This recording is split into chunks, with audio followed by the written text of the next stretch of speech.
Welcome to BestusefulTips. I will show you how to use battery share feature on your Google Pixel 8, Pixel 8 Pro device.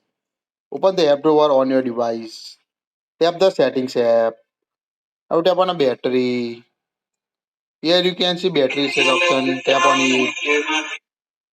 Now toggle on the use battery share option. Here you can see setting for a turn on automatically. While you toggle on battery share on your device, it will automatically turn on short period when your phone is plugged into a charger. Now charge other device by pressing them on the back of your Pixel device.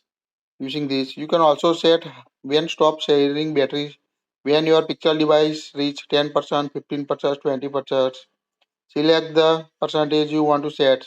So quite useful feature to charge your earbuds, Google Pixel buds and other device using this battery share feature.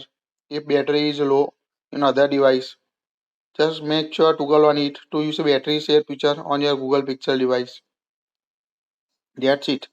If you like it, share it.